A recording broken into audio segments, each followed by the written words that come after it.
ఏడాది పాలన పూర్తి చేసుకున్నారు. విపక్షాలు ప్రజల అభిప్రాయాన్ని పక్కన పెడదాం కొద్దిసేపు.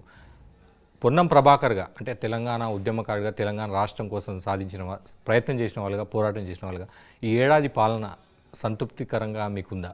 మీరు ఇచ్చిన హామీలను ఎంతవరకు అమలు చేయగలన్న అది కనిపిస్తుంది మీ లోపల? సంతృప్తి, ఆత్మసంతృప్తి అని ఉందా? ఈ సంవత్సర కాలంలో మేము ఏదైతే ఎన్నికలకు ముందు చెప్పినామో లేదా కాంగ్రెస్ విధానం ఉందో చాలా వరకు ప్రజలకు చేరుకోగలిగినాం. కొంత ఒకటి రెండు అంశాలకు సంబంధించి పెండింగ్లో ఉన్నటువంటి మాట కూడా వాస్తవం. దానికి కూడా ప్రత్యేకమైనటువంటి ఆర్థికపరమైన కారణాలు, గత ప్రభుత్వ ఆర్థిక సరి అయినటువంటి విధానాలు లేకపోవడం వల్ల రాష్ట్రం అస్తవ్యస్తమైంది ఆర్థికంగా. కాబట్టి వాటిని కొంత జాప్యం జరిగి ఉండొచ్చు. తప్పకుండా అవి కూడా చేస్తామనే విశ్వాసాన్ని ప్రజలకు ఇస్తూ, ఉదాహరణకి ఈరోజు ₹1,00,000 రుణమాఫీ చేయడానికి గత ప్రభుత్వం అనేక సంవత్సరాలు తీసుకుంది.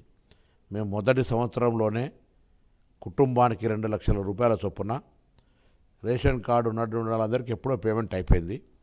ఏ రేషన్ కార్డు లేక కుటుంబ పరంగా ఉన్నటువంటి వాళ్ళు దాన్ని గ్రూపింగ్ చేయడానికి వ్యవసాయ శాఖ ద్వారా నివేదికలు తెప్పించుకొని వాళ్ళందరికీ మొన్న మహబూబ్ నగర్లో గౌరవ ముఖ్యమంత్రి గారితో బ్యాంకులో జమ చేయడం జరిగింది. అవి కూడా క్షేత్రస్థాయికి చేరుతూ ఉన్నాయి.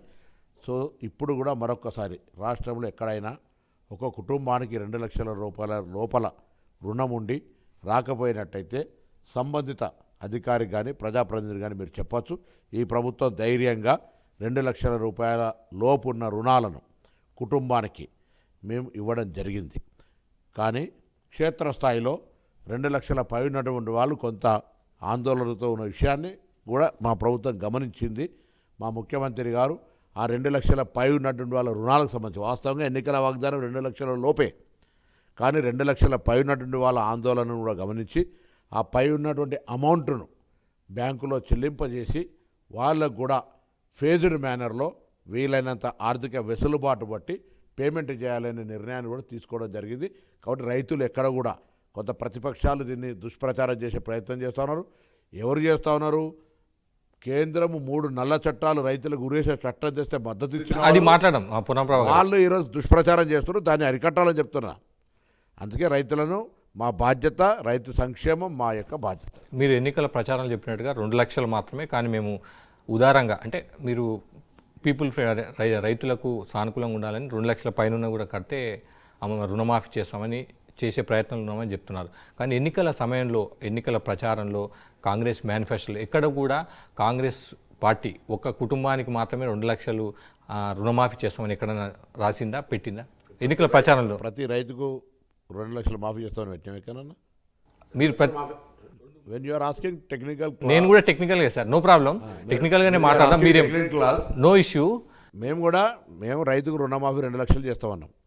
కుటుంబానిక, వ్యక్తిగా ఎక్కడ అనేది స్పెసిఫిక్ ఎన్నికల సందర్భంగా ఎవరు చెప్పరు.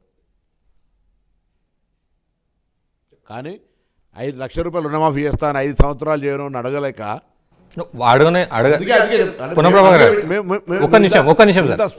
ఇంత స్పష్టంగా రవీంద్ర గారు ఇంత స్పష్టంగా రైతులకు సంబంధించి చేసింది చెప్తున్నాము. చేయలేదని ఎవరు అనట్లేదు. రుణమాఫీకి సంబంధించి మీరు మొదలు పెట్టారు, ప్రయత్నం చేస్తున్నారు. 21,000 కోట్లు రుణమాఫీ చేశారు. రాష్ట్రాలు ఎక్కడ జరగని విధంగా రైతులకు మొదటి సంవత్సరంలోనే ఇంత పెద్ద ఎత్తున రుణమాఫీ జరిగింది. Agree, try to understand, appreciate. Agree sir, 21,000 కోట్ల రుణమాఫీ చేశారు, కాదనట్లేదు. కానీ ఎన్నికల సమయంలో మాత్రం మీరు అలా చెప్పలేదు. ఇప్పుడు ఇలా కూడా చెప్పలేదు కదా అంటున్నా. కరెక్టే, అలా చెప్పలేదు. ప్రతిదానికి దానికంటే మీరు ప్రజలు మోసం చేసినట్లే కదా సార్. మీరు అట్లా అనుకుంటే నేను లాంగ్వేజ్ మీరు డిఫరెన్స్ కోణం నుంచి చూడవచ్చు, మేము డిఫరెన్స్ బాగా ఉన్న కోణం నుంచి మాకు అందరికీ ఇవ్వాలని ఉన్నది కావచ్చు. ఆర్థిక పరిస్థితి చూస్తే కొంత నిబంధనలు పెట్టాల్సి వచ్చింది. ప్రజలు అర్థం చేసుకున్నారు. భోజనం పెడతా అన్నాం. నేను నాన్ విద్య అనలే. ఆర్థికంగా పరిపుష్టి నాన్ విస్తరణ పెడుతుంటే భోజనం మీదే పెట్టే కదా. దాన్ని ప్రశంసించాల్సింది పోయి ఎంతసేపు రాద్ధాంతం చేసే ప్రయత్నం ఎట్లా?